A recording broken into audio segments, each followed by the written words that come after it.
Assalamualaikum warahmatullahi wabarakatuh. Perkenalkan, nama saya Nadia Nurfadila, NIM 11050320767, Prodi Sistem Informasi, Universitas Islam Negeri Sultan Syarif Qasim Riau. Pada video ini saya akan menjelaskan mengenai 5S, di mana video ini saya buat untuk memenuhi tugas saya pada mata kuliah Interpersonal Skill. Berikut penjelasannya. Baiklah, sebelum memasuki ke dalam contoh penerapan 5S, kita harus tahu dulu apa sih sebenarnya 5S itu. 5S terdiri dari Seri, Seton, Seiso, Sekatsu, dan Shitsuke. Atau dalam bahasa Indonesia disebut 5R, ringkas, rapi, resik, rawat, dan rajin. Adalah sebuah konsep yang dirancang untuk dapat mengurangi pemborosan yang dilakukan oleh karyawan di lingkungan kerjanya, sehingga segala aktivitas perusahaan dapat berjalan dengan lancar dan efisien. Perusahaan sangat perlu mempelajari menerapkan budaya kerja 5S ini. Ketika sukses diaplikasikan, perusahaan akan mampu menciptakan pekerja yang berdisiplin tinggi, mereka yang mampu menghargai waktu, dan mereka yang giat bekerja, teliti, hemat, bersahaja, dan berorientasi untuk sukses. Penerapan budaya 5S memerlukan standar operasional prosedur atau SOP yang akan diikuti konsistensi seluruh staf yang bertugas untuk menjalankannya. Karena kembali juga kepada perusahaan, di mana ketika budaya 5S diterapkan, semakin efektif pekerjaan yang dilakukan, akan semakin cepat pula pekerjaan akan selesai dan akan mendapatkan apresiasi dikarenakan pelayanan yang memuaskan. Nah, pasti banyak banget yang bertanya, kapan sih sebenarnya 5S ini populer? Di Jepang, keperusahaan rumah tangga yang baik, good housekeeping, sudah menjadi kebiasaan umum, baik di rumah maupun di sekolah. Sekalipun belum terorganisir secara sistematis. 3 orang konsultan dari Jepang, masing-masing Yasushi Fukuda, Kazuo Tsuchiya, dan Hajime Suzuki pada tahun 1980-an, teknik perusahaan rumah tangga yang baik ini diorganisir sedemikian rupa, yang mereka istilahkan dengan 5S, sebagai fondasi peningkatan produktivitas di perusahaan. Dengan dipublikasikannya buku pertama mereka tentang 5S yang berjudul Surprising 5S Technique pada bulan Oktober 1985, secara tidak terduga menjadi buku terlaris yang membuat 5S menjadi populer. Di Singapura, teknik 5S ini telah dipopulerkan oleh 3 konsultan tersebut pada akhir tahun 1985 di beberapa perusahaan model dalam rangka tes Technical Expertise Service. Di Indonesia, 5S mulai diperkenalkan pada bulan Mei 1991 dengan diundangnya Mr. Yasushi Fukuda oleh Pusat Produktivitas Nasional pada workshop IP yang diikuti oleh peserta dari beberapa perusahaan. Sedangkan pelaksanaan di lapangan baru ada bulan Oktober 1991 di 3 perusahaan model Pusat Produktivitas Nasional di bawah bimbingan Mr. Hajime Suzuki. Bagaimanakah agar 5S dapat berjalan? Pertanyaan mendasar yang selalu diajukan adalah seperti itu. Secara teori sangat mudah menjalankan 5S, namun 5S ini adalah masalah budaya. Mengubah budaya kerja tidaklah semudah membalikkan telapak tangan. Butuh komitmen, ketelatenan, dan juga semangat. Segalanya harus dimulai dari atas. Untuk mendukung pelaksanaan 5S, pihak owner dan top manajemen harus giat untuk menggalakkan budaya ini. Tanpa dukungan dari yang di atas, hal ini akan sulit dilakukan. Cara yang pertama yaitu melakukan kampanye 5S dengan memasang slogan dan poster terkait 5S. Yang kedua, breakdown tiap bagian atau tim dalam perusahaan untuk membuat pola kerja terkait 5S. Yang ketiga, memantau pelaksanaan program kerja masing-masing bagian yang telah dibuat. Yang keempat, jika perlu, adakan kompetisi 5S antar bagian dalam perusahaan dengan sedikit rangsangan berupa bonus atau hadiah. Sesuai dengan prinsipnya, 5S merupakan budaya kerja. Alangkah jauh lebih baik jika suatu budaya itu muncul dari dalam diri masing-masing individu, tanpa ada paksaan atau iming-iming hadiah. Baiklah, berikut ini merupakan penjelasan dari 5S tadi. Yang pertama adalah Seri, ringkas atau memilah. Adalah kegiatan memisahkan segala sesuatu barang yang benar-benar diperlukan dan tidak diperlukan. Kemudian menyingkirkan barang-barang yang tidak diperlukan dari tempat kerja. Tujuannya ada 3. Yang pertama, ruang atau area kerja menjadi longgar, aman, dan nyaman. Yang kedua, menghilangkan waktu untuk mencari barang. Yang ketiga, menghilangkan stres.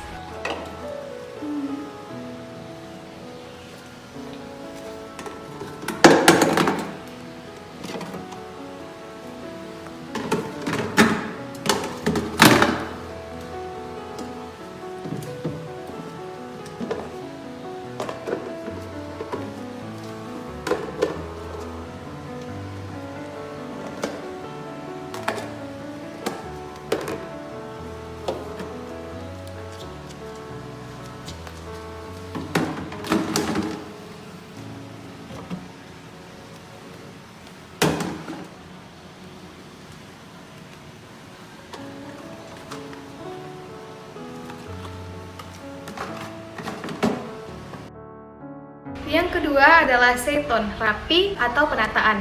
Adalah kegiatan menata tata letak barang, ruangan, peralatan, dan perlengkapan kerja dengan rapi, sehingga memudahkan untuk mencari, mudah untuk menemukan, dan mudah untuk mengembalikan, dan segalanya selalu siap pada saat diperlukan. Tujuannya ada dua, yang pertama menghilangkan waktu untuk mencari barang, yang kedua meningkatkan disiplin penggunaan barang.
Baiklah, selanjutnya yaitu yang ketiga, seiso, resik atau pembersihan. Adalah kegiatan membersihkan tempat kerja, mesin, dan perlengkapan atau peralatan kerja dari debu dan kotoran yang melekat secara teratur agar kondisi tempat kerja, mesin, dan peralatan atau perlengkapan kerja selalu dalam keadaan bersih dan terhindar dari kerusakan, degradasi, dan abnormality. Tujuannya ada tiga. Yang pertama, menjaga kebersihan ruang dan alat, meningkatkan kualitas kinerja alat atau mesin, dan yang terakhir adalah peduli lingkungan tempat kerja.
Selanjutnya yang keempat, seiketsu, rawat atau pemantapan.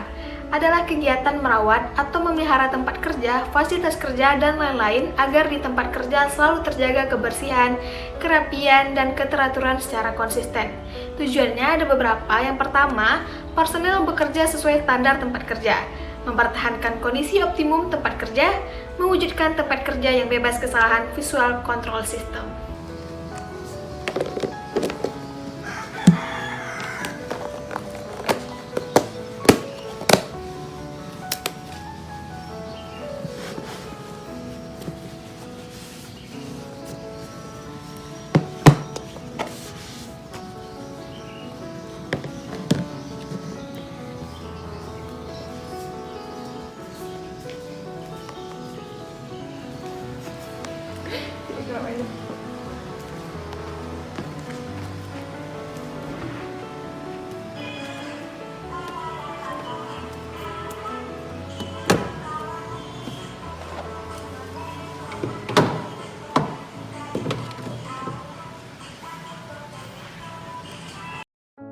Baiklah, selanjutnya yang terakhir yaitu yang kelima, Shitsuke. Rajin atau pembiasaan adalah melakukan sesuatu yang benar dan positif secara berulang-ulang dan terus-menerus berkesinambungan yang dicerminkan melalui pola pikir, pola sikap, pola perilaku, pola kerja, dan pola belajar.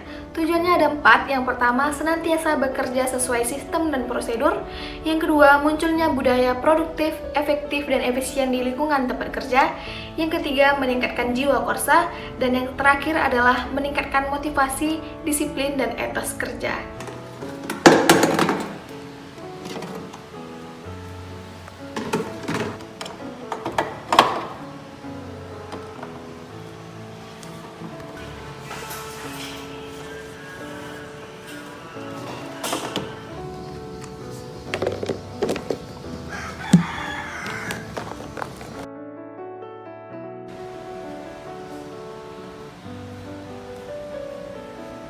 Bawa meja aku.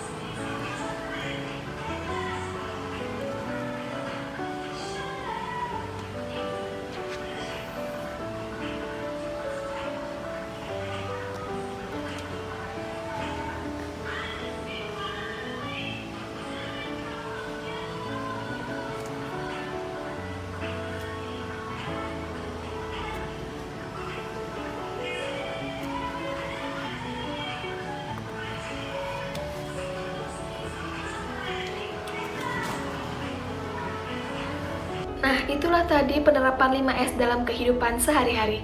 Prinsip 5S kelihatannya memang sepele dan simpel. Namun, jika dilaksanakan dengan baik dalam pekerjaan sehari-hari akan berdampak bagus untuk meningkatkan produktivitas maupun efisiensi tiap aktivitas yang Anda lakukan. Banyak manfaat yang bisa diambil dari konsep ini ketika perusahaan menggunakan konsep 5S untuk perusahaan mereka. Jika semua konsep di atas dilakukan secara terus-menerus, maka perusahaan akan mudah menjalankan operasionalnya. Bahkan akan tertanam sikap yang profesional pada karyawan. Sumber daya manusia yang potensial dan profesional sangat diperlukan untuk perkembangan bisnis perusahaan. Bila konsep 5S yang terkenal ini diterapkan, maka masing-masing sumber daya manusia akan mampu meningkatkan potensi yang ada pada diri mereka. Baiklah, itulah tadi contoh penerapan 5S dalam kehidupan sehari-hari. Semoga bermanfaat bagi kita semua. Saya Nadia Fadila, minta maaf apabila ada kesalahan.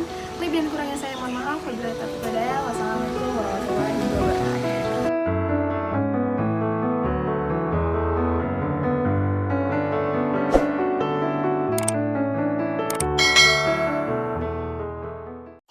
Assalamualaikum warahmatullahi wabarakatuh. Halo guys. Baik, sebelum menonton video ini ada baiknya kalian like, comment, share, dan subscribe channel YouTube Bang Nes, oke? Assalamualaikum warahmatullahi wabarakatuh. S kelima, Shitsuke artinya rajin. Maksudnya di sini melakukan seri, seton, seisi, seisuke secara berulang-ulang. Assalamualaikum warahmatullahi wabarakatuh. Bye bye.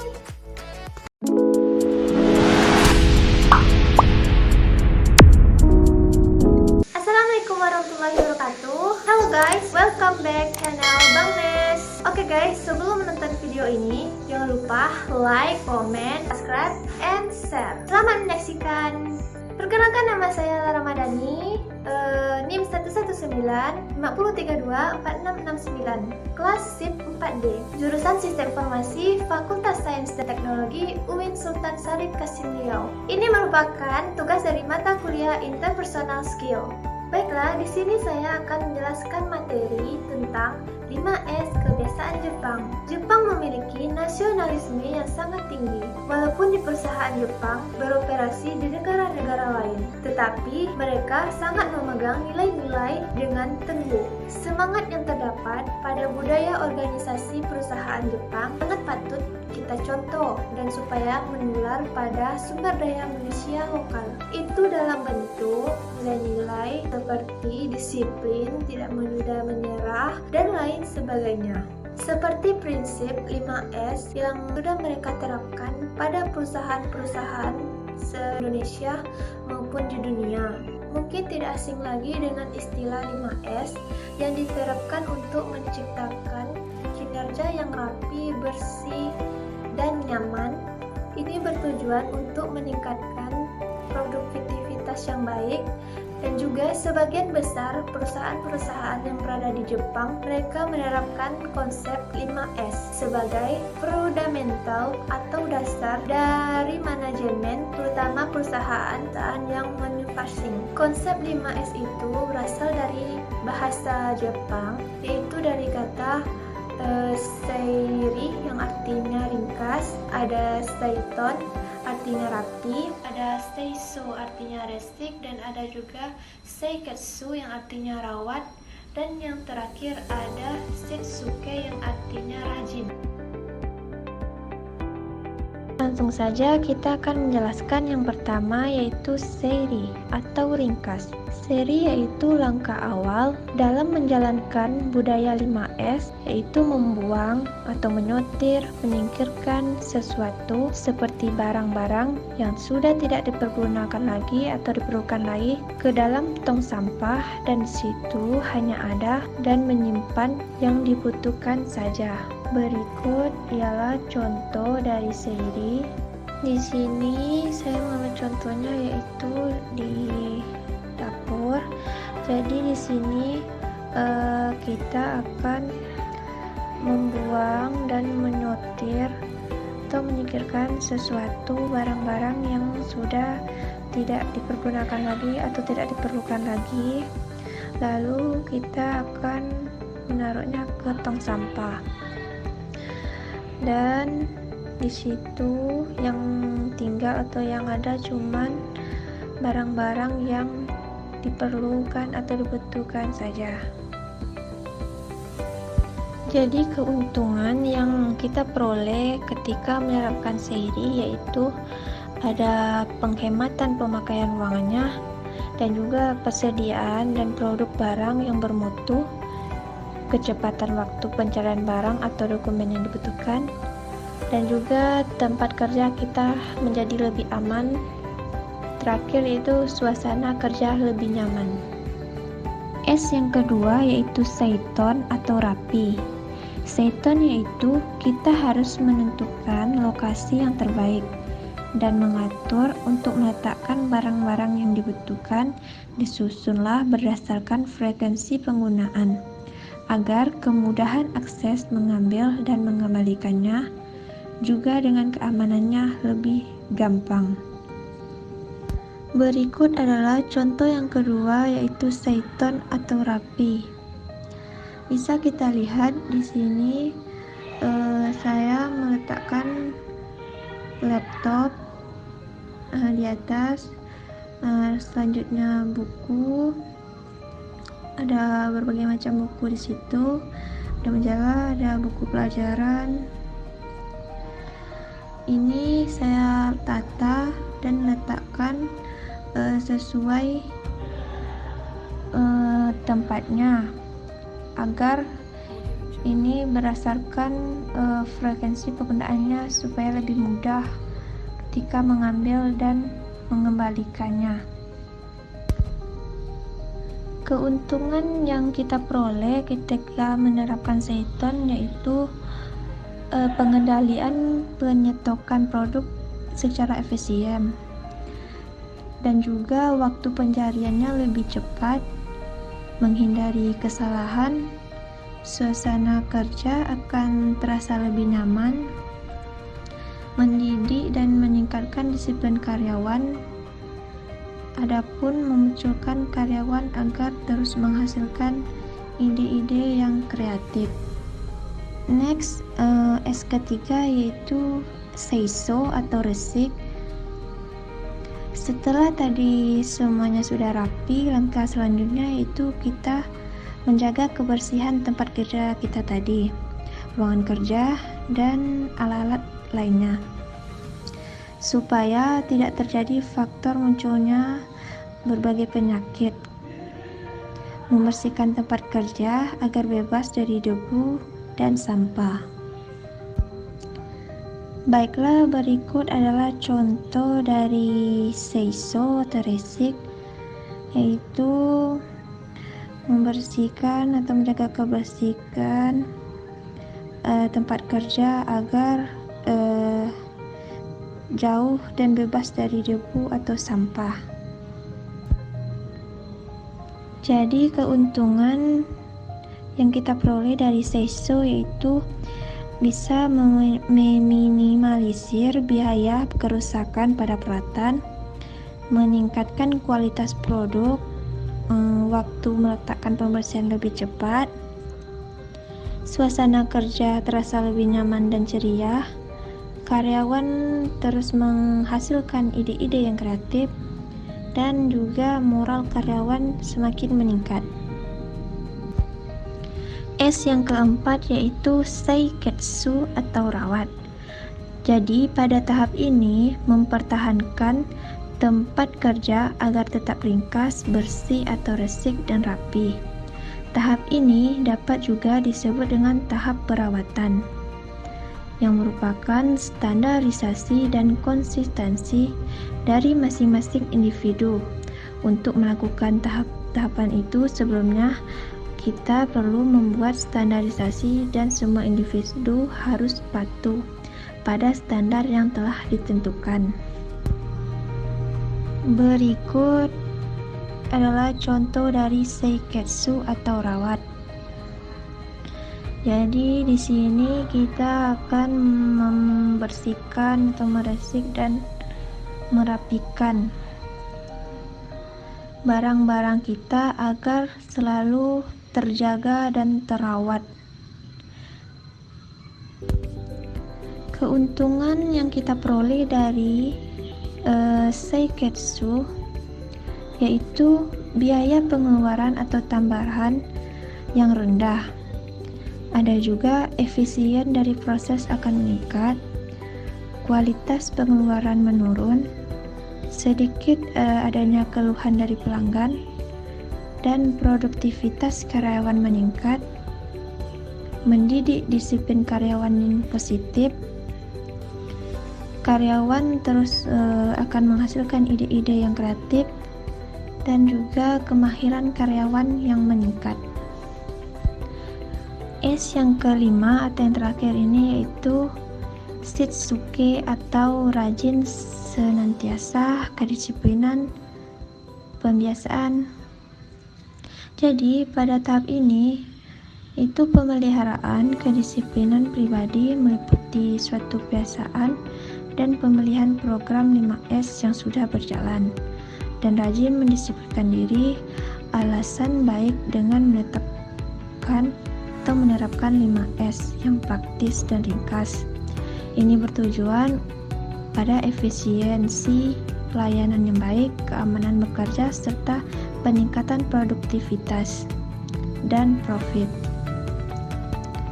Berikut adalah contoh dari shitsuke, rajin, senantiasa, kedisiplinan, pembiasaan, sustain.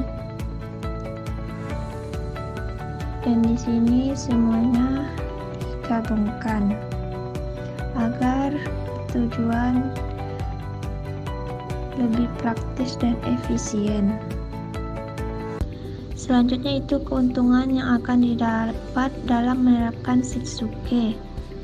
Biaya pengeluaran rendah, produktivitas karyawan meningkat, kualitas produk atau layanan meningkat, memperoleh manfaat dan pelaksanaan 5S, dan juga keterampilan karyawan yang selalu meningkat, kesehatan karyawan bertambah baik, karyawan setia pada organisasi. Manfaat menerapkan 5S kebiasaan Jepang adalah menciptakan tempat kerja yang baik dengan prinsip Kaizen, Continual improvement atau bisa disebut dengan berkesinambungan. Meningkatkan produktivitas karena pengaturan tempat kerja yang lebih efisien, meningkatkan kenyamanan karena tempat kerja selalu bersih dan menjadi luas. 8. Mengurangi bahaya di tempat kerja karena kualitas tempat kerja yang bagus dan baik. Menambah penghematan karena menghilangkan berbagai pembosan di tempat kerja. Perusahaan sebagai alat penjualan atau promosi bukan dengan kata-kata tetapi langsung dengan bukti di lingkungan tempat kerjanya.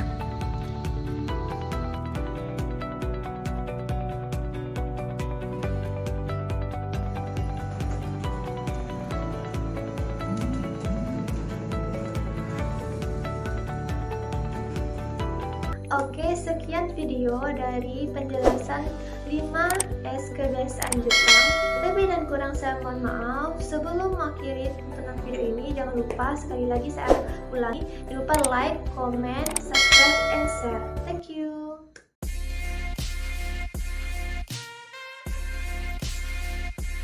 Assalamualaikum warahmatullahi wabarakatuh. Perkenalkan, nama saya Aura Azhar Nabila dari shift 4D, ingin menjelaskan tentang 7 habits. Yang pertama saya akan membacakan tujuan pembuatan video ini. Tujuan pembuatan video ini untuk menyadarkan peserta tentang etika kepribadian dengan etika karakter sebagai bagian dasar orang yang efektif. Memberikan pemahaman bahwa dalam setiap tindakan harus memiliki dasar, yaitu memiliki kekuatan paradigma. Yang pertama dari 7 habits itu adalah be proaktif, ataulah jadilah proaktif. Yang dimaksud proaktif adalah suatu sikap yang bertanggung jawab atas hidup kita sendiri.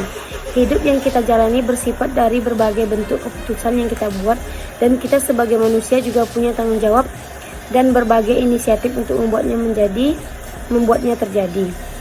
Setelah kita mengetahui apa itu proaktif, kita harus mengetahui ciri-ciri proaktif tersebut. Apakah kita sudah termasuk atau belum?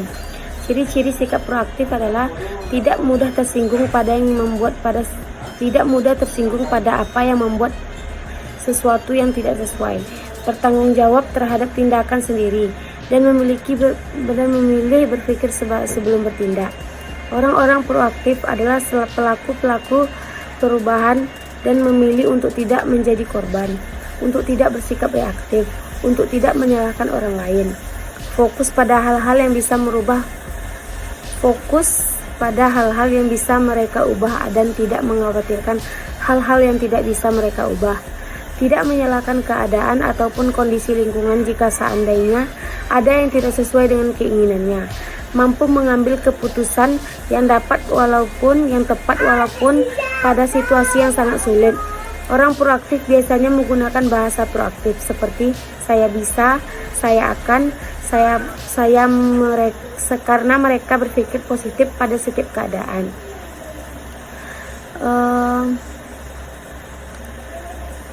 Intinya dari sikap proaktif adalah dua hal, yaitu kita bertanggung jawab terhadap hidup kita dan bersikap aku bisa. Hal ini sesuai dengan kalimat orang-orang yang berprestasi jarang duduk-duduk menantikan segalanya terjadi pada mereka.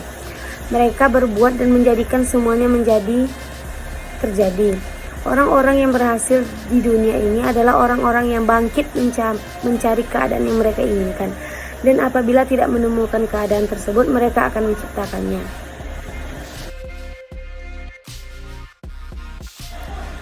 Yang kedua, begin with the end in mind. Mulailah dengan tujuan akhir. Dengan menentukan tujuan yang ingin dituju, kita akan memilih-milih langkah yang akan ditempuh. Apakah langkah tersebut akan membantu kita mencapai tujuan atau tidak? Jika tidak, sebaiknya tinggalkan dan cari langkah atau perbuatan yang lebih efektif untuk mencapai tujuan tersebut. Intinya, dengan menentukan tujuan di awal itu akan minimalisasi langkah yang tidak perlu untuk mencapai tujuan. Put first things first. Dahulukan yang utama. Buatlah daftar pekerjaan yang penting untuk dilakukan setiap minggunya dan lakukan review harian pada daftar tersebut. Selalu utamakan hal-hal yang paling penting untuk dilakukan. Stephen Covey menyebutkan, batu-batu besar Bayangkan sebuah ember di mana ember adalah tempat kita menempatkan kegiatan, sedangkan batu diasumsikan sebuah kegiatan. Ada batu besar dan ada batu-batu kecil, atau kita menyebutkan kerikil. Untuk memenuhi ember dengan batu-batu tersebut, kita akan mengutamakan batu-batu besar untuk dimasukkan ke dalam ember terlebih dahulu. Kemudian, mengisi ruang-ruang kosong dengan kerikil. Apabila kita memasukkan kerikil terlebih dahulu, maka batu-batu besar tersebut kemungkinan tidak bisa masuk ke dalam ember. Mungkin saja bisa, tapi tidak bisa semua. Dari perumpamaan tersebut di atas, Stephen R. Covey menggambarkan bahwa kita harus mementingkan yang menjadi prioritas terlebih dahulu. Prioritas adalah yang memiliki dampak besar terhadap tujuan kita, yang menjadi target terdekat dan bisa mempengaruhi bagi orang banyak. 4. Think win-win. Menang-menang. Menang-menang adalah prinsip dalam kehidupan kita bersama orang lain yang akan menghasilkan keuntungan dua belah pihak, tidak merugikan satu sama lainnya.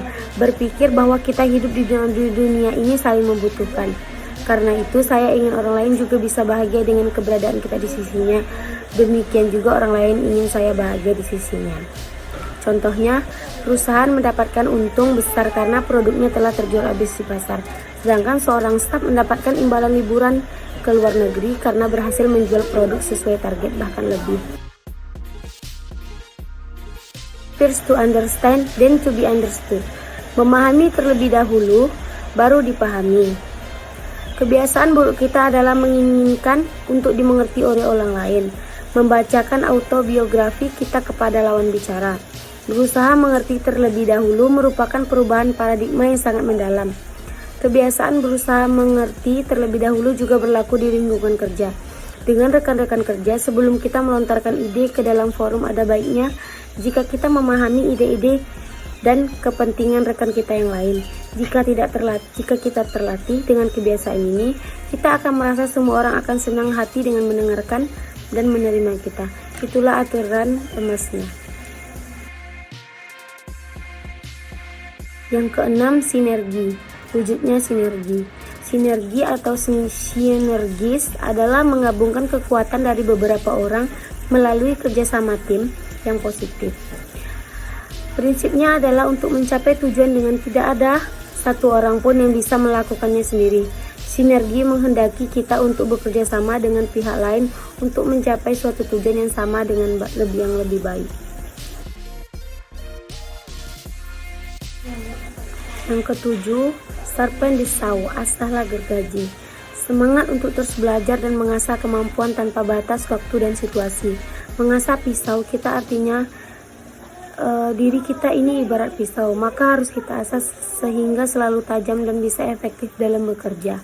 Contohnya, ketika saya mendapat kesulitan memahami satu mata kuliah, saya mencoba melatih diri saya dengan membaca dan memahami agar mental saya ikut berkembang dan terlatih.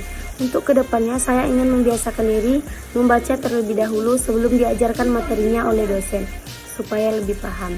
Terima kasih atas perhatiannya, kurang lebihnya mohon maaf. Demikian akhir penjelasan saya, semoga bermanfaat untuk kita semua.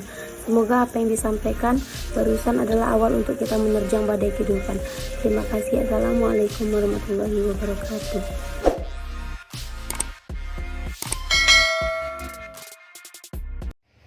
Apa yang membuat orang sukses?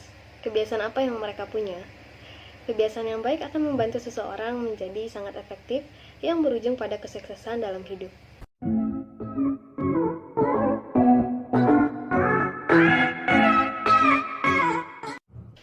Saya Anissa Nada Sabrina dari jurusan Sistem Informasi kelas D, angkatan 2019. Stephen R. Covey, penulis buku 7 Habits of Highly Effective People, berpendapat, untuk menjadi manusia yang efektif, kita harus memulai dengan kemenangan pribadi.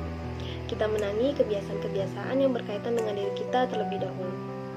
Jadilah dulu pribadi yang baik, lalu perluas lingkar pengaruh kita. Jika kita baik tanpa berkata apapun, tindakan kita akan menjadi nasihat bagi orang di sekitar kita. Seperti kata orang bijak, your actions louder than your words. Untuk meraih kemenangan pribadi, Covey menyarankan 7 hal yang patut menjadi kebiasaan kita. Berikut adalah 7 Habits of Highly Effective People. Bersikap proaktif adalah lebih dari sekedar mengambil inisiatif.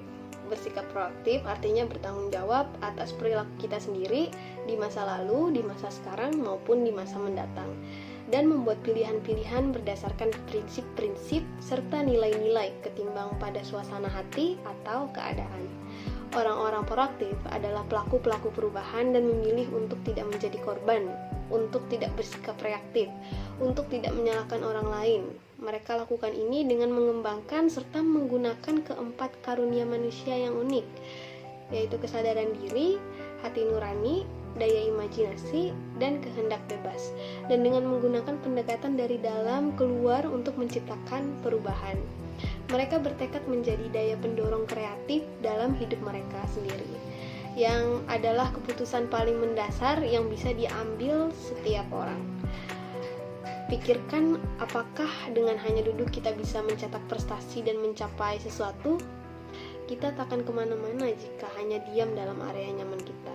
Untuk sukses dalam berkarir, kita harus lebih proaktif untuk menentukan apa yang ingin kita capai, lalu mulai menggambar peta yang akan membantu kita menyusuri jalan menuju pencapaian tersebut.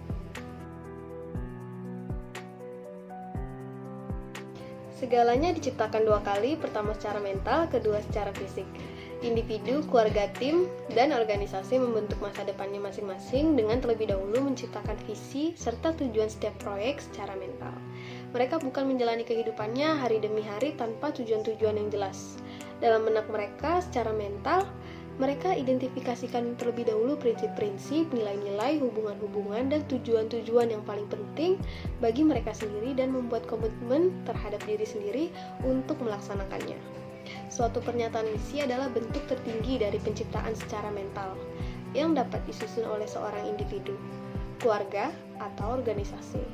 Pernyataan misi ini adalah keputusan utama karena melandasi keputusan-keputusan lainnya. Menciptakan budaya kesamaan misi, visi, dan nilai-nilai adalah inti dari kepemimpinan. Pikirkan apa yang kita inginkan. Jika kita ingin menjadi, katakanlah, direktur pemasaran, langkah awal yang harus dilakukan adalah mengidentifikasi kemampuan, keahlian, pengetahuan, dan pengalaman seperti apa yang dibutuhkan untuk mencapainya. Ketika kita telah memiliki daftarnya, kita akan membandingkan dengan keadaan saat ini dan melihat gap-gap yang bisa diisi untuk memenuhi kualifikasi seorang direktur pemasaran. Selalu memulai dengan bagian yang paling akhir, sesuatu yang kita inginkan sebagai hasil akhir. Baru kemudian kita akan menemukan atau membuat jalan untuk menuju ke sana.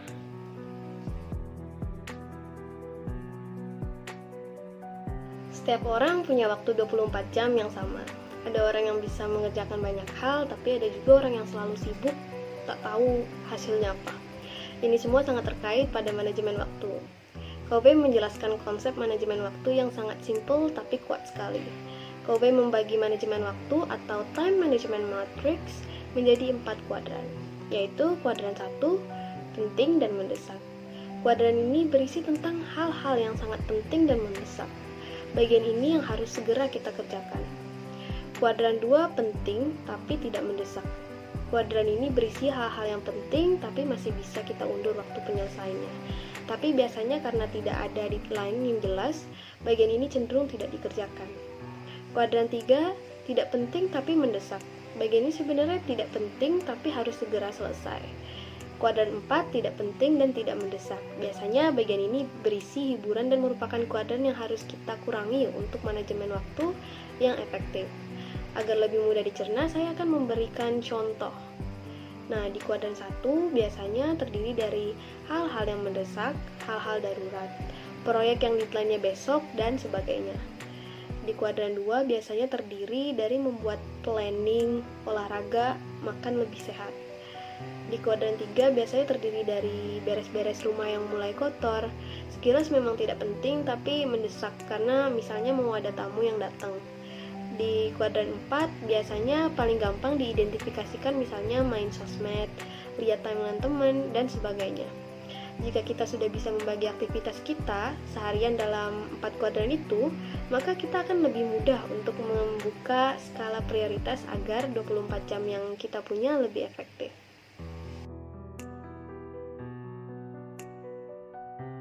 Pola pikir menang-menang adalah pola pikir yang memperhatikan semua pihak. Tidak hanya berpikir terhadap satu sisi ego, tapi memenangkan banyak ego.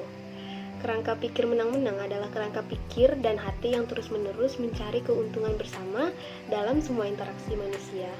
Hal ini menunjukkan dengan solusi menang-menang atau win-win solution.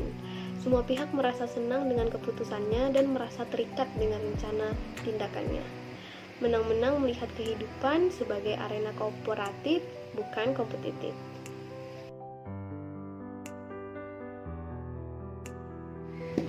Kebiasaan buruk kita adalah menginginkan untuk dimengerti oleh orang lain, membacakan autobiografi kita kepada lawan bicara. Berusaha mengerti terlebih dahulu merupakan perubahan paradigma yang sangat mendalam. Kebiasaan berusaha mengerti terlebih dahulu juga berlaku di lingkungan kerja, dengan rekan-rekan kerja. Sebelum kita melontarkan ide ke dalam forum, ada baiknya jika kita memahami ide-ide dan kepentingan rekan kita yang lain.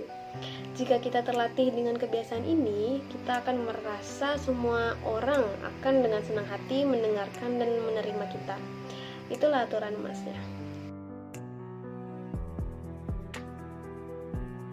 Sinergi adalah soal menghasilkan alternatif ketiga, bukan caraku, bukan caramu, melainkan cara ketiga yang lebih baik ketimbang cara kita masing-masing. Memanfaatkan perbedaan-perbedaan yang ada dalam mengatasi masalah, memanfaatkan peluang. Tim-tim serta keluarga-keluarga yang sinergis memanfaatkan kekuatan masing-masing individu sehingga secara keseluruhannya lebih besar. Seperti ini mengenyampingkan sikap saling merugikan.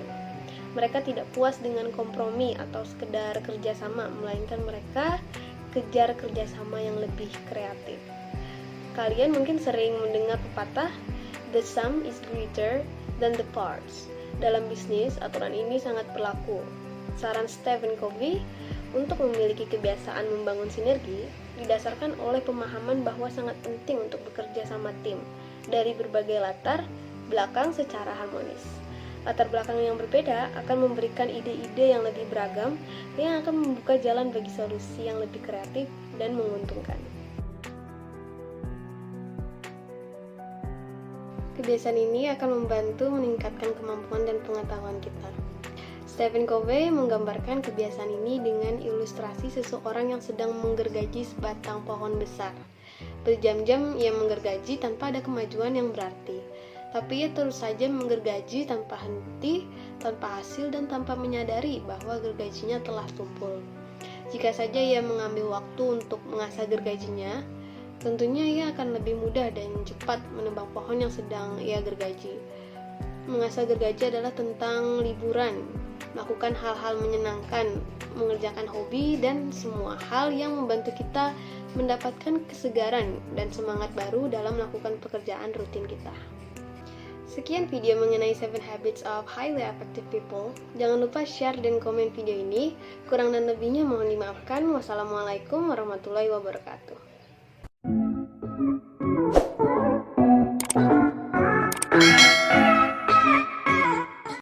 Assalamualaikum warahmatullahi wabarakatuh. Saya Rifa Adila dari SIP Pak D. Baiklah, di sini saya akan menjelaskan salah satu materi yang ada di dalam mata kuliah Interpersonal Skill, yaitu tentang 7 Habit. 7 Habit atau 7 kebiasaan yang dilakukan orang secara efektif. Kebiasaan adalah perilaku yang dilakukan secara berulang-ulang tanpa melalui proses berpikir, karena perilaku tersebut adalah respon terhadap suatu yang umumnya adalah perbuatan sehari-hari. Sikap manusia memiliki kebiasaan masing-masing. Kebiasaan itu bisa terpetakan dalam dua hal, yaitu kebiasaan yang baik dan kebiasaan yang buruk. 7 kebiasaan yang dilakukan orang secara efektif diantaranya meliputi: yang pertama, bersikap proaktif; yang kedua, menentukan tujuan yang ingin dituju; yang ketiga, mendahulukan yang menjadi prioritas; yang keempat, berpikir menang-menang; yang kelima, berusaha untuk mengerti baru bisa dimengerti; yang keenam, bersinergi; dan yang terakhir yaitu mengasah gergaji. Berikut penjelasan lebih lengkapnya. Bismillahirrahmanirrahim. Baiklah, di sini saya akan menjelaskan salah satu materi yang ada di dalam mata kuliah Interpersonal Skill, yaitu materi tentang 7 Habit. 7 habit pertama di sini yaitu be proactive. atau bersikaplah proaktif. Aktif artinya bergerak karena disuruh, sedangkan proaktif yaitu melakukan sesuatu tanpa disuruh. Jadi, bersikap proaktif adalah cara bagaimana kita mengendalikan hidup kita, bukan hidup yang mengendalikan sikap kita. Orang yang proaktif biasanya sangat mengenali yang namanya rasa tanggung jawab. Mereka tidak menyalahkan keadaan untuk perilaku mereka, namun perilaku merekalah yang menjadi produk dari pilihan sadar mereka. Contohnya bagi mahasiswa yaitu mencari bahan materi tambahan yang akan dipelajari untuk kuliah di hari esok. Maksudnya di sini itu sebelum kita memulai perkuliahan di hari esok, alangkah baiknya di hari sebelumnya kita sudah mencari materi tambahan, yaitu materi apa yang akan disampaikan oleh dosen untuk kuliah di besok. Supaya apa? Agar nantinya apabila ditanya oleh dosen, kita bisa menjawabnya dengan baik dan menjadi lebih mengerti materi tersebut. 7 habit selanjutnya yaitu begin with the in mind, atau menentukan tujuan utama kita. Maksud di sini yaitu merujuk pada tujuan akhir adalah untuk memulai hari ini dengan bayangan, gambaran, atau paradigma akhir kehidupan Anda sebagai kerangka acuan atau kriteria yang menjadi dasar untuk menguji segala sesuatu. Untuk menentukan tujuan yang ingin dituju, kita akan memilih-milih langkah yang akan ditempuh. Apakah langkah tersebut akan membantu kita mencari tujuan atau tidak? Jika tidak, sebaiknya tinggalkan dan cari langkah atau perbuatan yang lebih efektif untuk mencapai tujuan. Intinya dengan menentukan tujuan di awal itu akan meminimalisasi langkah yang tidak perlu untuk mencapai tujuan. Contohnya di sini yaitu salah satu tujuan saya dalam kuliah yaitu tamat tepat waktu. Bagaimana cara saya untuk mencapainya? Saya harus belajar dengan sungguh-sungguh dan mengikuti semua aturan yang ada, sehingga mendapatkan hasil yang memuaskan dan bisa tamat tepat waktu dan membuat saya bangga. 7 habit selanjutnya yaitu put first, think first, atau mengutamakan yang menjadi prioritas. Yang dimaksud di sini yaitu bagaimana menggambarkan bahwa kita harus mementingkan yang menjadi prioritas terlebih dahulu. Prioritas adalah yang memiliki dampak besar terhadap tujuan kita, yang menjadi target terdekat dan bisa jadi berpengaruh bagi orang banyak. Bagaimana cara kita melakukan put first, think first ini atau mengutamakan yang menjadi prioritas? Berikut ini adalah beberapa tips melakukan kebiasaan utama menjadi prioritas atau menjadi lebih utama. Yang pertama, membuat sesuatu yang sesuai dengan passion kita. Yang kedua, alokasikan waktu yang tepat. Yang ketiga, membuat batas waktu segala sesuatu yang kita buat. Yang keempat, cari teman yang bisa mengingatkan kita untuk berbuat hal yang positif. Yang terakhir yaitu refreshing. Refreshing di sini bukan berarti kita harus selalu berrefreshing, tetapi refreshing di sini yaitu untuk mengurangi kejenuhan kita dalam melakukan segala sesuatu. Contohnya di sini yaitu kita memprioritaskan yang lebih penting. Misalnya di sini ada 2 tugas, yang mana deadline waktu pengumpulannya yaitu ada di tanggal 12 dan di tanggal 15. Maka yang kita kerjakan dan yang kita prioritas terlebih dahulu yaitu yang tugas deadline-nya di tanggal 12. Mengapa demikian? Karena di tugas ini deadline pengumpulan yang dulu dikumpulkan yaitu di tanggal 12 daripada yang tanggal 15. Maka kita harus mengerjakan tugas yang deadline-nya harus dikumpul lebih awal. 7 habit selanjutnya yaitu things win-win atau berpikir menang-menang. Berpikir menang-menang adalah sikap terhadap kehidupan, suatu cara berpikir yang mengatakan bahwa saya bisa menang, kamu pun bisa menang. Bukan saya atau kamu, tapi sama-sama. Dasar pemikirannya adalah keyakinan bahwa kita semua sama. Tidak ada yang lebih rendah dan unggul dari yang lain. Pola pikir Tuswiwin adalah pola pikir yang memperhatikan semua pihak. Tidak hanya berpikir terhadap satu sisi ego, tapi memenangkan banyak ego. Kunci dari things win-win adalah komitmen atau keinginan. Menang-menang melihat kehidupan sebagai arena yang kooperatif, bukan kompetitif. Contohnya di sini yaitu sahabat terbaik kita diterima di kampus pilihan kita, sedangkan kita tidak diterima. Walaupun kita merasa sedih, tapi kita ikut merasakan senang atas keberhasilan teman kita. 7 habits selanjutnya yaitu seek first to understand, to be the understood, atau bisa juga disebut sebagai berusaha untuk mengerti baru bisa kita dimengerti oleh orang lain. Jika kita terlatih dengan kebiasaan ini, kita akan merasa semua orang akan senang hati mendengarkan dan menerima kita.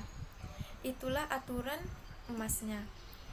Bagaimana cara kita melakukan hal tersebut? Caranya yang pertama yaitu berkomunikasilah dengan baik atau saling memahami. Yang kedua, belajar dengan pendengar yang baik, listening bukan hearing. Yang ketiga, berempatilah. Dan yang terakhir yaitu menjadi mahasiswa yang aktif.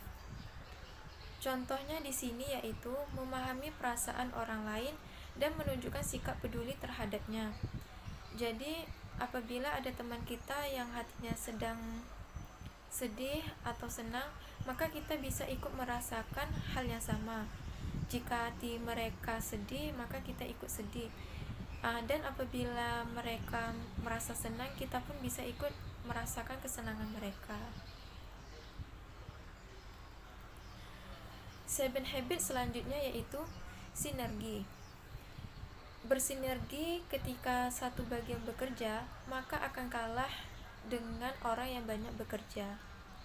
Untuk memiliki kebiasaan membangun sinergi, didasarkan pada pemahaman bahwa sangat penting untuk bekerja sama tim dari berbagai latar belakang secara harmonis. Latar belakang yang berbeda inilah yang memberikan ide-ide yang lebih beragam yang akan membuka jalan bagi solusi yang lebih kreatif dan sangat menguntungkan bagi kita semua.